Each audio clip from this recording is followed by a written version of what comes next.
are joined by Emma James. Emma, welcome. Hi. What is this?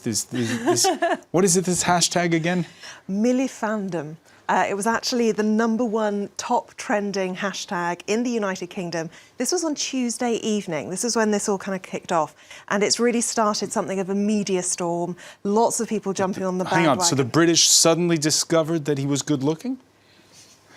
Improbable as it may seem, yes. Now, if we take a look at, there's one video which I think really gives us an idea of what it is that we're being bombarded with if you're looking at anything to do with the UK election. This is him striking a sultry pose. It's the same image on a permanent loop, and you can hear George Michael crooning in the background.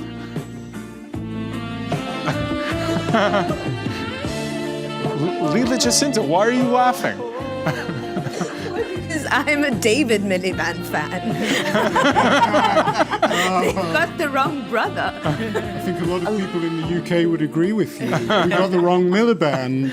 Case of mistaken identity. And not just when it comes to Milifandom, but I think a lot of people think he should have been the Labour leader too.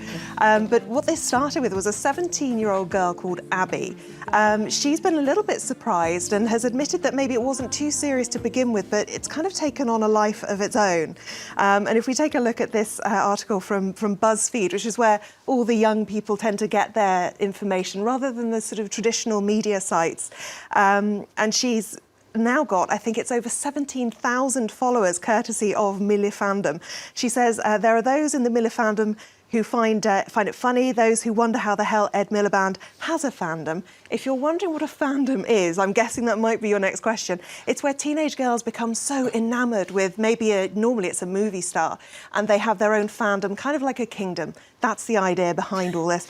It's all rather surreal because, as you see, there are images like this now being posted. Ed Milliband flower crown edits. Why he's wearing a flower crown, I don't know.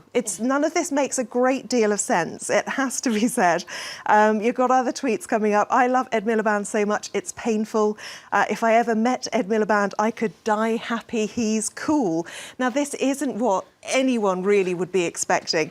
It's something of a Labour dream, you might say, to be able to attract the youth vote. Or a plant, maybe. Well, you do wonder. And apparently, in the Telegraph today, they've spoken to Abby, 17 years old. She claims to have actually turned her parents, who are Tory voters, hated Ed Milliband, but in the course of this week, since she started talking about Milifandom, apparently, she says they will now vote Labour. OK, remind us of the Ed Milliband before Tuesday. Before Tuesday, this is the kind of coverage you can expect. Ed Milliband alongside an image of Wallace from Wallace and Gromit, the Aardman animation movies. And this article is actually talking about the Shaun the Sheep movie, another effort from them. And they're saying, actually, this character in the Shaun the Sheep movie must have been based on Ed Milliband, and it is hard to argue. I think possibly they might be right there. So that's how we're used to seeing him. It is, and this is another perfect example. A year ago, almost to the day, he was berated for not being able to eat a bacon sandwich in an appropriate manner. Apparently, they felt that it showed he was out of touch with the people. He couldn't eat a sort of a working man's breakfast. So he was lambasted for that. And these very unfortunate photographs went everywhere. But now there's been a real turn in the tide. And I wonder if it's this. LBC, which is a London radio station, tweeted this image of Ed Milliband getting off his campaign bus and bumping into a hen party, who then got very excited, took lots of selfies with the Labour leader. Oh, dear. Now, that was only earlier this month, so I do wonder if maybe that's had an impact. And this is the kind of thing that we're seeing now. Moody, supposedly sexy shots of the Labour leader.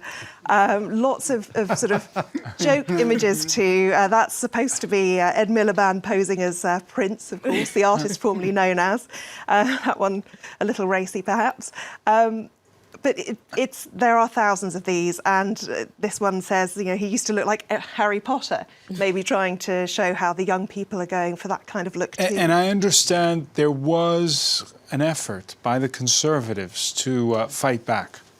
Yes, there was. Cameronettes started to, well, not really trend, but appear on Twitter. This image really says it all. Hold on, say that again. The Cameronettes. Cameronettes? Yes. Now, these are the kind of things that people were tweeting about, the fact that he's hired a PR guru, £500,000 a year to run an election campaign, and he's now being beaten by a 17-year-old girl with a Twitter account. But if we take a look at this, we have another article from the Telegraph. The Cameronettes, they've spoken to the person who started it, and there is a ubiquitous photograph of Cameron with One Direction, supposedly the teen heartthrobs of the moment. And they have spoken to this person, but as others have pointed out, the actual Twitter account, which is the Cameronettes, @Cameronettes, only has 182 followers. So they've got some way to go before they can catch up with 17-year-old Abby. Like Boris Johnson up there. Yes. There are Pretender. some fabulous articles, and it is interesting. It really shows you how the internet is something of a cruel mistress, because there were articles on BuzzFeed, Mashable, just 3 days before they then started talking about he's a sex symbol. They were berating him for not understanding what YOLO means. I confess I had to look it up. You only live once. He didn't know. He gave his answers in an interview and then decided that he thought that was quite cool and might adopt it. But it just goes to show how the tides change, because 3 days later, they're talking about swarms of teens obsessing over him. Juliana, what does it say about the general election campaign in Britain this year? Well, it questions whether teens will have influence on the votes of their older brothers and sisters and parents. So if they do, that would be interesting to witness. Exactly, because Abby that we're talking about is only 17 years old, so she's not eligible to vote. Whether any of this is likely to really swing anyone's opinion is somewhat doubtful, because I think Ed Milliband, as much as he might get some kudos for attracting attention from teenagers, I think also he's in for quite a bit of mockery there with these images. Christopher Dickey, it's been described as a fragmented election campaign. We know that whoever wins is going to possibly have the smallest majority ever. Is this a further sign that the actual campaign manifestos are boring stuff compared to all this? And the two main candidates, Miliband and Cameron, are just boring as hell. and so, in fact, anything that livens it up is good for the candidate if he's associated with it. I don't think that teenagers are going to come out, even if they could, I don't think they're going to come out en masse and vote for Miliband. But even the older generation is going to look at that and say, oh, that's a fun side of this incredibly boring guy that I never saw before.